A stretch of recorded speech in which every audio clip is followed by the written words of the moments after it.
उन्नत करू दे, म्हणून माझ्या मस्तकाचं रक्षण राघव करू दे.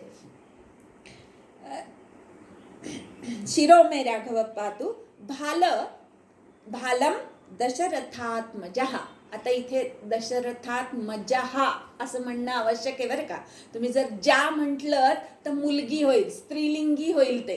आणि दशरथाला मुलगीच नव्हती, एक होती ती दत्तक घेतलेली होती. त्यामुळे मग ते काय कपाळ कोण तुमचं रक्षण करणार. त्यामुळे जर तुमच्या कपाळाचं खरंच रक्षण व्हायला हवं असेल तर दशरथात्मजः हा उच्चार पूर्ण होणं आवश्यक आहे, तर कपाळाचं रक्षण होईल. भालाचं म्हणजे कपाळाचं रक्षण, दशरथाचा आत्मज म्हणजे दशरथाचा पुत्र राम माझ्या कपाळाचं रक्षण करू दे. दशरथ स्वतः खूप मोठा पराक्रमी होता, इंद्राला सुद्धा मदत करायला तो गेलेला होता. आणि तीच कथा आपल्याला माहिती आहे की तेव्हा कैकईनी त्या रथाचा आस पकडलेला होता आणि त्याच्यावर प्रसन्न होऊन दशरथाने तिला 2 वर माग सांगितले. हा सगळा इतिहास माहिती आहे तुम्हाला. इतका पराक्रमी असून म्हणजे दशरथ राजा देवांना सुद्धा मदतीला जात होता, इतका त्याचा पराक्रम मोठा होता. असं असून सुद्धा पुत्र नाही, श्रावण बाळाला मारलं गेलं हातून. त्याच्यातनं काय म्हणतात इष्टापत्ती ठरली, शाप सुद्धा म्हणजे काय वरदान ठरला, मुलगा होईल ही खात्री झाली. असं जे दशरथाचं चरित्र आहे की अतिशय पराक्रमी आणि त्या दशरथाचा आत्मज असणारा रामाने सुद्धा दशरथाप्रमाणेच मोठा पराक्रम गाजवला. जे जे कपाळावर लिहिलेलं होतं, देव असून सुद्धा बरं का, 14 वर्षाचा वनवास शांतपणे भोगला. आता उद्या राज्याभिषेक व्हायचा आणि आदल्या दिवशी आई सांगते की तू वनात जा. कुठल्याही चेहऱ्यावरची रेख सुद्धा न हलवता सगळं ऐश्वर्य टाकून शांतपणे राम वनामध्ये निघून गेलेला आहे. दशरथाप्रमाणेच अतिशय सोशिक शांत असणारा दशरथाचाच पुत्र, दशरथाच्याच योग्यतेचा तो राम माझ्या कपाळाचं रक्षण करू दे. माझ्या कपाळावर काय लिहिलं विधात्याने माहिती नाही, पण ते मला शांतपणे सहन करता येऊ दे. ती सहनशक्ती रामराया मला देऊ दे. यासाठी माझ्या कपाळाचं रक्षण दशरथाचा आत्मज करू दे. कौसल्येय म्हणजे कौसल्येचा मुलगा, कौसल्येयः. इथे पण यहा पाहिजे, या नको. कौसल्येयो, आता इथे संधी झाली आहे म्हणून तो यो झालाय. कौसल्येयो दृशौ पातु. दृशौ म्हणजे डोळे, 2 डोळ्यांचं रक्षण कौसल्येय करू दे. कौसल्येचा मुलगा माझ्या 2 डोळ्यांचं रक्षण करू दे. आता कौसल्येचं काय महत्व? कौसल्या ही शतरूपा नावाची एक तपस्विनी होती आणि तिने खूप मोठी तपश्चर्या करून, ती आणि एक मनु होता, त्या दोघांनी खूप मोठी तपश्चर्या केली होती आणि विष्णूला प्रसन्न करून तुम्ही माझ्या पोटी जन्माला या असं म्हटलेलं होतं. म्हणजे कौसल्येचं नाव का घेतलं तर अशी तपश्चर्या करण्याची क्षमता माझ्यात पण येऊ दे. कौसल्या रामवनात गेल्यानंतर तिथेच राहिली आहे रामाच्या वियोगात. दशरथ पण गेलेला आहे, पण रामाचा आठवण काढत ती तिथेच राहिलेली आहे राजवाड्यामध्ये. अशी ही कौसल्या अत्यंत प्रेमळ, मातेच्या दृष्टीमध्ये प्रेम असतं आणि रामाच्या पण दृष्टीमध्ये असं मातेसारखं प्रेम होतं. जेव्हा अनेक वानर युद्धामध्ये जखमी होऊन पडत होते तेव्हा रामाची नुसती दृष्टी जरी त्या जखमेवरनं फिरली तरी सुद्धा त्या जखमा बऱ्या होत होत्या. असं रामाच्या दृष्टीमध्ये एक प्रकारचं वात्सल्य होतं, मातेचं वात्सल्य होतं. म्हणून कौसल्या जशी रामावर प्रेम करायची तसाच राम त्याच्या भक्तावर प्रेम करतो. असा राम माझ्या डोळ्यांचं रक्षण करू दे. माझ्या डोळ्यांमध्ये सुद्धा तसं वात्सल्य येऊ दे रामासारखं. मी जिथे बघीन ती लोक माझी आपलीशी होऊन जाऊ दे.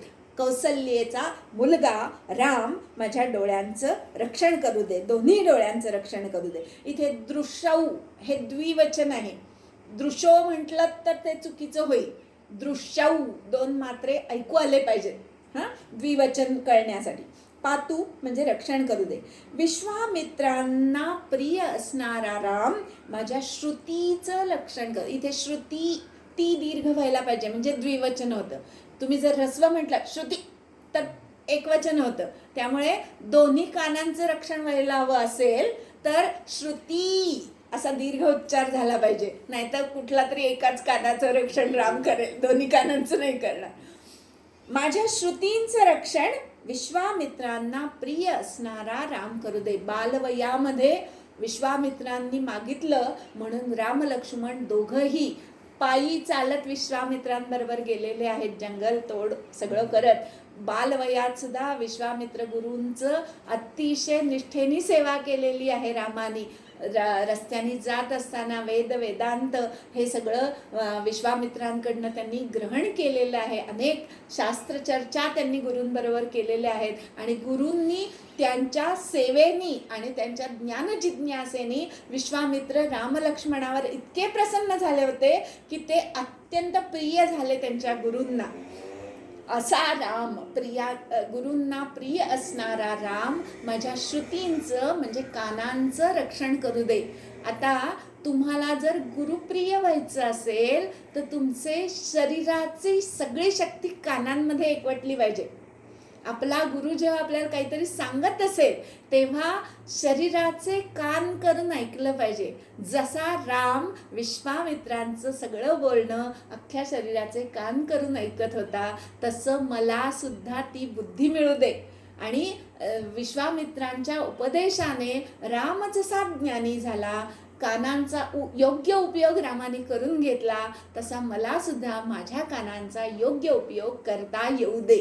ह्यासाठी माझ्या कानांचं रक्षण रामराया विश्वामित्रांना प्रिय असणारा राम करू दे. वाटेमध्ये अनेक राक्षसांना रामाने मारलेलं आहे, यज्ञाचं रक्षण केलेलं आहे. अनेक ऋषीमुनी जे यज्ञाला बसलेले होते ते घाबरून यज्ञ सोडून जात होते, पण राम लक्ष्मण जरी बाल होते तरी सुद्धा त्यांनी कुठेही डगमगले नाही आहेत आणि गुरुकार्य पूर्ण केलेलं आहे. नुसतंच शास्त्रचर्चा केली असं नाही बरं का. ज्ञान आणि कर्म या दोन्हीची सांगड रामाने विश्वामित्रांच्या सेवेच्या वेळेस केलेली आहे. असं मला सुद्धा माझ्या गुरूंची सेवा उत्तम करता येऊ दे. घ्राणम पातु मखत्राता. घ्राण म्हणजे नाक, नाकाचं रक्षण. मखत्राता, मख म्हणजे यज्ञ. यज्ञ ज्यांनी तारण केला किंवा यज्ञाचं रक्षण ज्यांनी केलं असा राम माझ्या नासिकेचं रक्षण करू दे. आपण हल्ली कसले यज्ञ करता, काय तूप वाया घालवता, धान्य वाया घालवता असं म्हणता, पण गुड नाईटचं लावून बसता. तिथे डास मारण्यासाठी तर चालतं. यज्ञामध्ये हीच क्रिया होते. जी दूषित हवा असते ती त्या यज्ञातील यज्ञामागे खूप मोठं संकल्पना आहे. तुम्ही यज्ञामध्ये लागणाऱ्या समिधा पूर्वी स्वतः गोळा करायचे ऋषीमुनी जंगलामध्ये जाऊन. त्या निमित्ताने त्या औषधी वनस्पतीच्या सहवासात तो यज्ञ करता येतो. तिथनं समिधा आणल्यावर तूप गोळा करायचं, यज्ञ तो होमासाठी मंडप घालायचा. समाजातल्या जवळजवळ प्रत्येक घटकाला यज्ञाच्या निमित्ताने काम मिळायचं. हा सगळा भाग आपण नंतर विसरून गेलो आणि कसलं तुम्ही तूप जाळता, वाया घालवता असे एक एक फंडे नंतर पुढे आले. पण यज्ञाच्या द्वारे हवा शुद्ध होण्याचं कार्य होतं आणि असा यज्ञ रक्षण करता राम माझ्या भोवतालची हवा शुद्ध राहील असा काय प्रसन्न होऊ देत. निरांजन हे छोट्या यज्ञाचं प्रतीक आहे. घरातल्या साजूक तुपाचं निरांजन लावावं आणि रामरक्षा म्हणावी म्हणजे तो एक प्रकारचा छोटा यज्ञ असतो. कुठलंही स्तोत्र किंवा गीता म्हणताना सुद्धा मी तुपाचं, साजूक तुपाचा दिवा तेवत ठेवतो. याचं कारण तो एक छोटा यज्ञाचं प्रतीक आहे. आता आपण मोठे मोठे यज्ञ करणं बंद केलं, पण तुपाचा दिवा हे प्रतिकात्मक यज्ञ अजून घरोघरी होतात आणि असं त्या तुपाच्या दिव्यानी आपली हवा शुद्ध होते. उदबत्तीच्या वासाने हवा शुद्ध होते. हे असं शुद्ध हवा मला मिळू दे. माझ्या नाकाचं रक्षण रामराया करू दे. मखत्राता राम माझ्या नाकाचं रक्षण करू दे. माझ्या मुखाचं रक्षण सौमित्री वत्सल करू दे. सौमित्री म्हणजे लक्ष्मण, सुमित्रेचा मुलगा.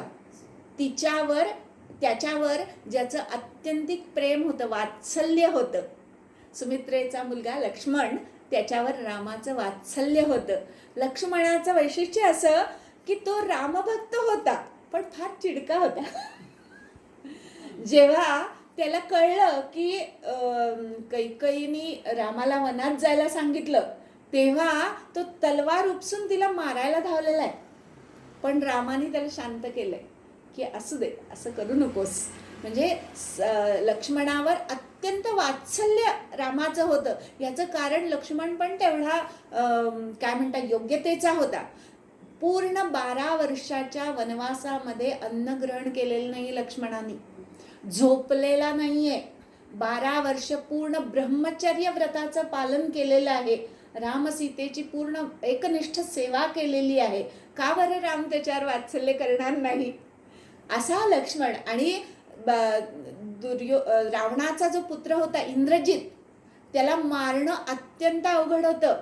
जो ब्रह्मचर्य व्रताने 12 वर्ष राहिलेला आहे, त्याच्याकडनंच फक्त इंद्रजिताचा वध होणार होता. लक्ष्मण नसता तर राम जिंकला नसता. इंद्रजित, कारण त्याच्या पुढे जाताच आलं नसतं, युद्ध पुढे गेलंच नसतं. पण लक्ष्मणाने इंद्रजिताचा पराभव केला आणि रामाचं कार्य अतिशय सुकर करून टाकलं.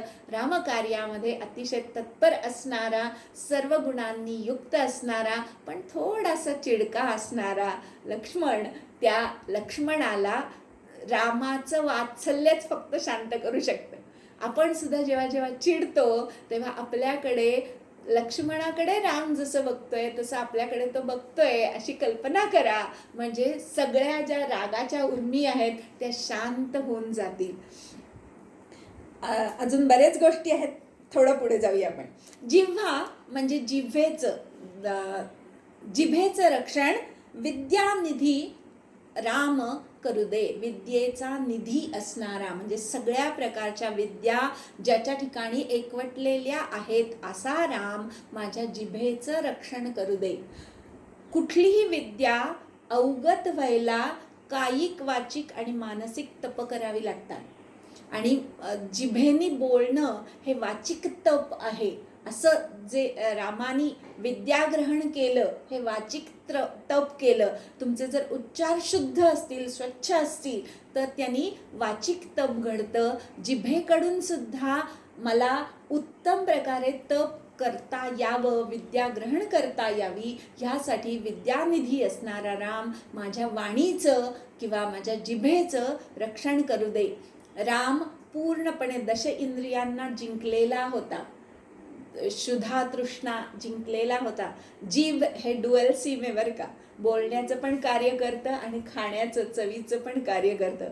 म्हणून जीभ सटकली की माणूस सटकला, खाण्याच्या बाबतीत पण आणि बोलण्याच्या बाबतीत पण. म्हणून तुमचा अधपात डबल करणारी, अतिशय घातक पण तेवढीच तुम्हाला उन्नत करणारी जर कुठलं इंद्रिय असेल तर जीभ हे आहे. आणि अशा जिभेचं रक्षण राम करू दे. माझ्या जिभेतून वेडावाकडा शब्द कुणालाही न जाऊ दे. माझ्याकडून मंत्रोच्चारण, विद्यांचा ध्यास घेणं हे उत्तम प्रकारे होऊ दे रामासारखं. कंठम भरतवंदितः, कंठाचं रक्षण कोण करू दे? भरतवंदित राम, भरताने ज्याला वंदन केलं असा राम माझ्या कंठाचं रक्षण करू दे. भरत सुद्धा तसाच बरं का, रामावर नितांत प्रेम.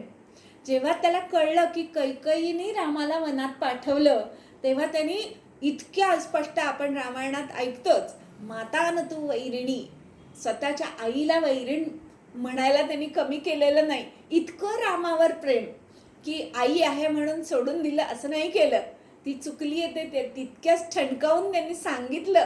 असा भरत तो सुद्धा ज्याला शरण जातो रामाला, असा भरतवंदित राम माझ्या कंठाचं रक्षण करू दे.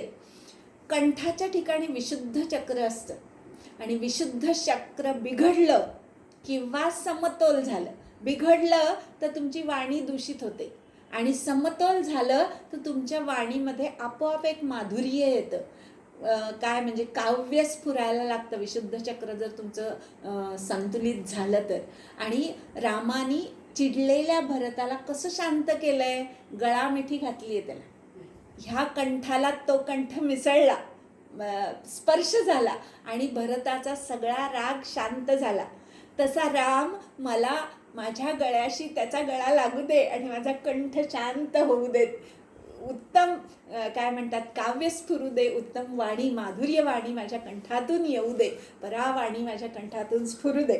म्हणून भरताने वंदन केलेला राम माझ्या कंठाचं स्मरण करू दे. स्कंदौ, दोन्ही खांद्यांचं रक्षण. इथे पण स्कंधौ म्हणायला पाहिजे, माझाच चुकला होता उच्चार, द नाही ध व्हायला पाहिजे. खांदे, दोन्ही खांदे, त्यांचं रक्षण. दिव्य आयुध असणारा राम, ज्याने दिव्य आयुध धारण केली आहेत असा राम माझ्या दोन्ही खांद्यांचं रक्षण करू दे. दिव्य आयुध म्हणजे जी अतिशय अलौकिक आहेत, पृथ्वीवरची नाहीत, स्वर्गातूनच मिळालेली आहेत अशी. कारण कार्मुक धनुष्य जे होतं रामाचं ते असं दिव्य धनुष्य होतं आणि ते धनुष्य तो नेहमी कोदंड खांद्यावर धारण करायचा. असा तो राम माझ्या दोन्ही खांद्यांचं रक्षण करू दे. अतिशय जड असणारं धनुष्य खांद्यावर वाहून पूर्ण अयोध्येपासून लंकेपर्यंत रामाने प्रवास केलेला आहे. म्हणजे त्या खांद्यामध्ये केवढं बळ असेल, चालत जायचंय आणि इतकं जड धनुष्य हातात घेऊन जायचंय. राम आणि लक्ष्मण जेव्हा वनात गेले तेव्हा असे रिकामे गेले नव्हते बरं का, 2 पेटारे भरून शस्त्रास्त्र त्यांनी डोक्यावरनं वाहून नेलेली होती, असा उल्लेख आहे. आपल्याला कित्येक गोष्टी माहिती पण नसतात, पण असा मोठमोठी धनुष्य किंवा अतिशय तलवार, जड तलवार वगैरे चालवण्यासाठी खांद्यांमध्ये जोर असायला पाहिजे. आणि असा राम माझ्या खांद्यांचं रक्षण करू दे, दिव्य आयुध ज्याने धारण केलेली आहे असा. माझ्या हातांचं रक्षण किंवा भुजौ म्हणजे ह्या बाहूंचं रक्षण कोण करू दे, तर भग्न ईश कार्मुक. भग्न म्हणजे मोडलं, ईश म्हणजे शंकराचं, कार्मुक म्हणजे धनुष्य. ज्याने शंकराचं शिवधनुष्य मोडलं असा राम माझ्या हातांचं रक्षण करू दे. हातांमध्ये ताकद असली तरच तुम्ही धनुष्य उचलू शकाल, पण रामाची ताकद जी होती ती फार अलौकिक प्रकारची होती ना. राम अतिशय नम्र होतं. स्वयंवराला गेले पण गुरूंची आज्ञा झाल्याशिवाय स्वयंवराला गेले नाही आहेत पुढे. नंतर अनेक राजे स्वतःच्या गर्वामध्ये काय जुनं धनुष्य उचलून पटकन तोडू म्हणून त्या धनुष्याचं त्यांनी म्हणजे काय अवहेलना केली इतर राजांनी. पण रामानी मात्र शिवाचं धनुष्य आहे या एका गोष्टीमुळे पूर्ण नतमस्तक झाले त्या शिवधनुष्यापुढे आणि नंतर ते उचललेले प्रत्यंचा लावली आहे आणि मग मात्र ते धनुष्य कडकन मोडून पडलं. असा राम, हातामध्ये खूप ताकद आहे पण ती ताकद कुठे आणि कशी वापरायची हे ज्या रामाला उत्तम कळतंय असा राम माझ्या बाहूंचं रक्षण करू दे. भुजौ म्हणजे दोन्ही हातांचं रक्षण करू दे. करौ सीतापती पातू. कर म्हणजे पुढचा तळहात, त्याचं रक्षण सीतेचा पती. कर म्हणजे याला पाणी पण म्हणतात, पाणी म्हणजे पण हात. आपला सीतेचा पती ह्या नात्याने ज्याने तिचं पाणी ग्रहण केलं होतं, म्हणजे सीतेचा हात ज्याने आपल्या हातात घेतलेला होता आणि सीतेच्या रक्षणाची, सीतेच्या सोडवणुकीची सगळी व्यवस्था किंवा सगळी कर्तव्य रामाने उत्तमपणे पार पाडलेली होती. असा सीतापती ज्याने सीतेचा हात आपल्या हातामध्ये घेतला असा राम माझ्या हातांचं रक्षण करू दे. हातात हात घेऊन शब्द देणे असं जे म्हणतात तसा दिलेला शब्द रामाने कधीच मोडला नाहीये. सीतेला सुद्धा, सीतेची एकदा जबाबदारी घेतल्यानंतर रावणाला मारणं हे अतिशय कठीण होतं, तरी सुद्धा त्याने सीतेची सुटका होईपर्यंत स्वतःचे प्रयत्न बंद केलेले नाही आहेत. नंतर मात्र एखाद्या विराग्यासारखा पुढे वागलेला आहे, पण हाती घेतलेला सीतेचा हात ज्याने पती ह्या नात्याने पूर्ण जबाबदाऱ्या सांभाळून निभावला असा सीतापती राम माझ्या हातांचं रक्षण करू दे. हृदयै जामदग्निजित, हृदयाचं रक्षण जामदग्नी म्हणजे जमदग्नींचा मुलगा परशुराम, त्याला ज्यांनी जिंकलं असा राम माझ्या हृदयाचं रक्षण करू दे. जमदग्नी हे स्वतः अतिशय क्रोधावेग ज्यांना असायचा असे क्रोधी होते. त्यांचा मुलगा त्यांच्यापेक्षा क्रोधी होता, परशुराम जो होता तो. आणि त्याने अनेक वेळा निक्षत्रिय पृथ्वी केलेली होती. त्याला कळलं, परशुरामांचंच धनुष्य होतं बरं का ते, सीतेच्याकडे जे होतं ते परशुरामांनी सीतेला दिलेलं होतं. लहानपणी घोडा खेळायची ती, एकदा परशुराम तिथे आले होते तेव्हा, आणि म्हणून मग त्यांनी ते तिला देऊन टाकलं होतं. आणि असं जे धनुष्य होतं, परशुराम हे शिवाचे भक्त, आणि शंकराकडून परशुरामांना ते धनुष्य मिळालेलं. ते पुढे सीतेकडे गेलं. सीतेच्या स्वयंवरात त्याचा भंग झाला, आणि ही बातमी जेव्हा परशुरामांना कळली तेव्हा ते अत्यंत क्रोधायमान झालेले आहेत. रामाचं वऱ्हाड सीता वगैरे सगळ्या नववधूंना घेऊन दशरथ चाललेला होता अयोध्येकडे. मध्ये हे ठाकले ना उभे परशुराम, आणि युद्धाला सज्ज हो गर्जनाच केली. पूर्वीचे क्षत्रिय परशुराम समोर आल्यावर चळचळ कापायचे, पण अशा अतिशय रागीट आणि पराक्रमी परशुरामांसुद्धा समोर सुद्धा राम शांतपणे उभा राहिलेला आहे. एक अगदी क्रोधाग्नी असलेला परशुराम आणि दुसरा शांतता मूर्ती असलेला राम, हे दोघंच जेव्हा समोरासमोर आले तेव्हा रामाच्या डोळ्यातून शांततेचा एक झोत परशुरामांवर गेला, आणि अतिशय रागावलेले परशुराम शांत झाले. जामदग्नीला ज्यांनी जिंकलं, स्वतःच्या वर्तनाने जिंकलं, त्यानंतर त्यांनी आवाहन केलं की युद्ध कर माझ्याशी. तेव्हा रामाने बाण जोडलाय, परशुराम पण युद्धाला सज्ज झाले, पण पहिला बाण रामाने परशुरामांच्या पायाशी मारलेला आहे वंदन करण्यासाठी. आणि जेव्हा रामाने असा बाण पायाशी वंदन करण्यासाठी मारला तेव्हा परशुरामांनी धनुष्य टाकून दिलं, आणि रामावर अत्यंत प्रसन्न झालेले आहेत. जमदग्नीच्या मुलाचा क्रोध ज्यांनी जिंकला असे ते राम माझ्या हृदयाचं रक्षण करू दे. क्रोधाचा आवेग कुठे उठतो? हृदयाच्या ठिकाणी होतो. आणि क्रोध दुसऱ्यापेक्षा तुमच्यावरच जास्त आघात करत असतो. तुमच्या हृदयाला सर्वात जास्त त्रास होत असेल तर तुम्हीच केलेल्या क्रोधामुळे. आणि म्हणून माझ्या हृदयामध्ये क्रोधच निर्माण न होऊ दे.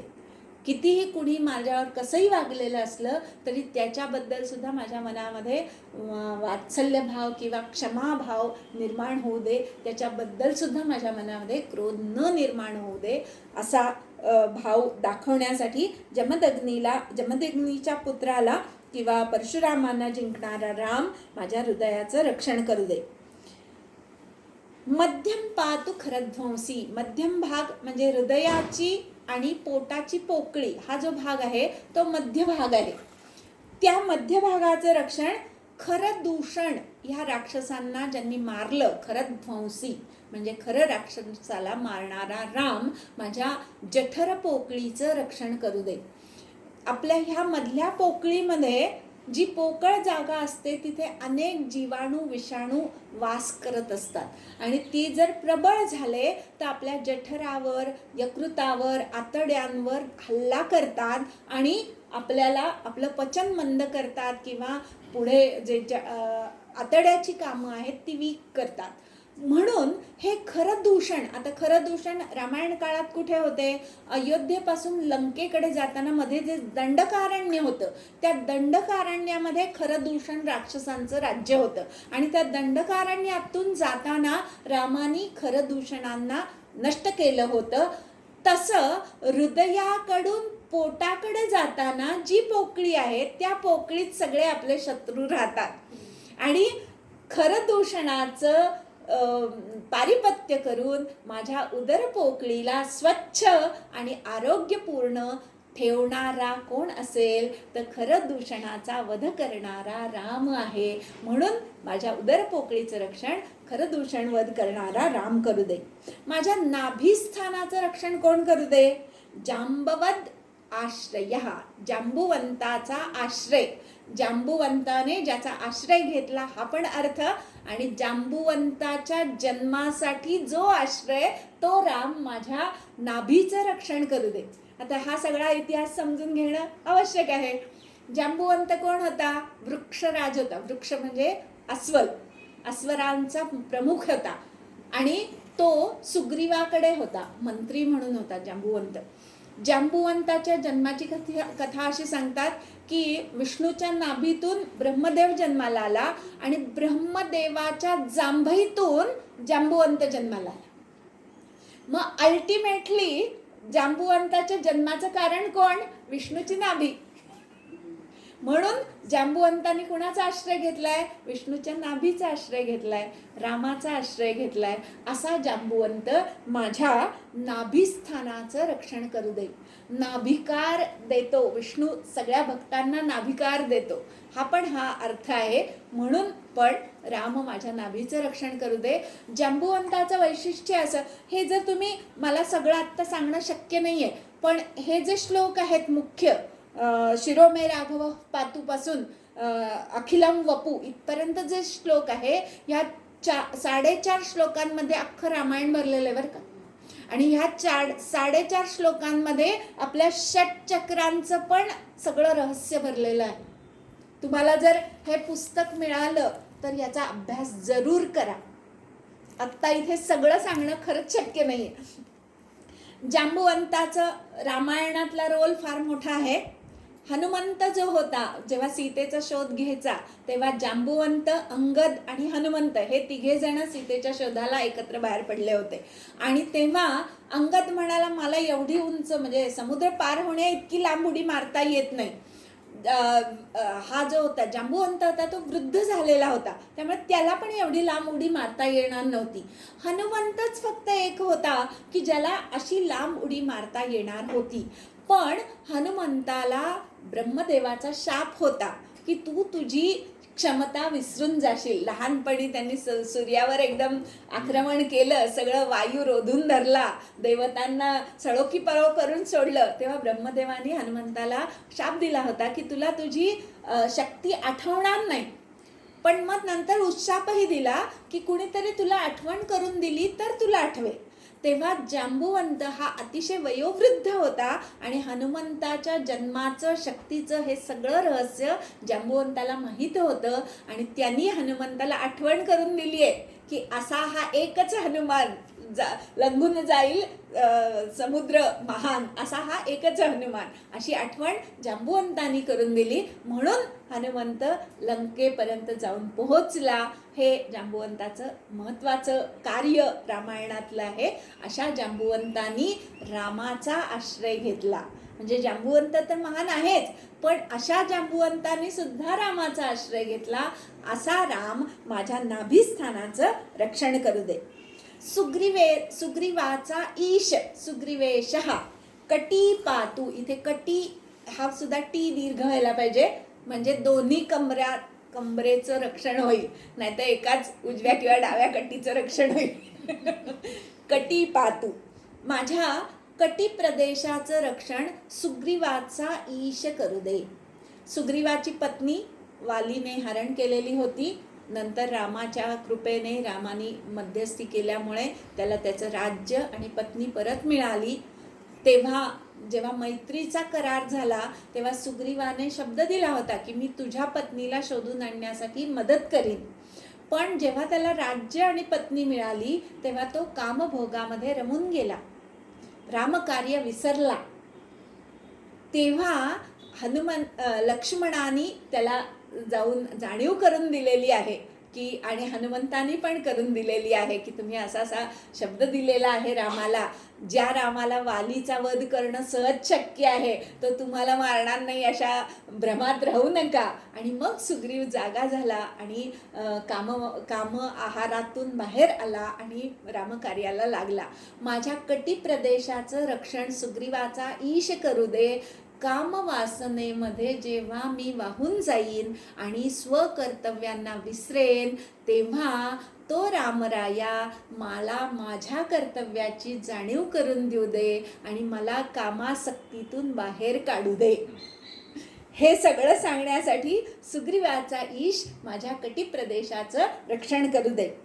सक्थिनी, सक्थिनी म्हणजे जंघा, मांड्या असा पण अर्थ आहे. वीरासनात बसल्यावर ज्या भागावर तुमच्या शरीराचं सगळं वजन पडतं त्या भागाला सक्थिनी म्हणतात. किंवा पुरुष पूर्वी जांघा बांधायचे, म्हणजे लंगोट बांधायचे, तो लंगोट ज्या भागावर बांधला जातो तो भाग म्हणजे सक्थिनी. त्या सक्थिनीचं रक्षण कोण करू दे? तर हनुमत प्रभू, हनुमंताचा प्रभू माझ्या त्या भागाचं रक्षण करू दे. आता हनुमंताचा प्रभू, अतिशय प्रेम दोघांचं. हनुमंत स्वतः पूर्ण ब्रह्मचारी, रामायणात असं वर्णन आलेलं आहे. किंवा सीता शोधाच्या वेळेस हनुमंत रावणाच्या अंतःपुरामध्ये अनेक स्त्रियांना बघत होता.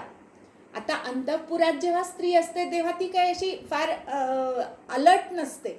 कुणी कसंही, कुणी झोपलेलं होतं, कुणाचा पदर ढळलेला होता, हे सगळं असून सुद्धा हनुमंत सीता शोधत होता.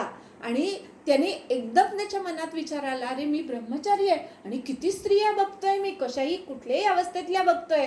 पण नंतर त्यानेच स्वतःला उत्तर दिलं, अरे स्त्री बघून तुझ्यामध्ये कामवासना जागृत झाली का? तू कशाला घाबरतेस? तुझं ब्रह्मचर्य ढळणार नाही. स्त्री बघितली तर काही वेगळंच नाही, पण तिला बघून कामवासना जागृत ज्या हनुमंताच्या मनामध्ये कधीच झाली नाही, असा हनुमंत माझ्या सक्थिनीचं रक्षण करू दे. अर्थातच मला कामावर विजय मिळवता येऊ दे. आणि दुसरा भाग असा आहे की जेव्हा तुम्ही आसन करता, मूलाधार चक्र जे असतं ते ह्या भागामध्ये असतं. आणि हनुमंत जो होता तो अतिशय वीर आणि बलवान होता. तसं माझ्यामध्ये बल आणि वीर्य येऊ दे, कामावर मला हे करता येऊ दे, मात करता येऊ दे, यासाठी हनुमत प्रभू माझ्या सक्तिनीचं रक्षण करू दे. माझ्या उरू भागाचं म्हणजे मांड्यांचं, उरू इथे पण रू दीर्घ आहे बरं का. उरू रघुत्तम, रघुकुलातील उत्तम राजा राम माझ्या मांड्यांचं रक्षण करू दे.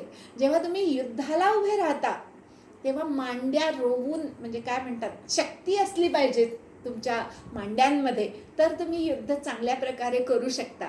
रघुकुलातील सगळेच राजे पराक्रमी होते, तसाच राम पण पराक्रमी होता. असा राम माझ्या मांड्यांचं रक्षण करू दे. रघुत्तम रक्ष कुलविनाशकृत. आता ह्या मांड्यांचं रक्षण का करू दे राम? तर ज्या रामाने राक्षसांच्या कुलाचा विनाश केला, असा राम माझ्या मांड्यांचं रक्षण करू दे. मी राक्षस प्रवृत्तीला कधीच न जाऊ दे, जेणेकरून माझ्या कुलाचा नाश होणार नाही. मी नेहमी रामभक्त असू दे. रामभक्त जो असेल त्याला राम मांडीवर घेतो. सीतेला घेतलंय,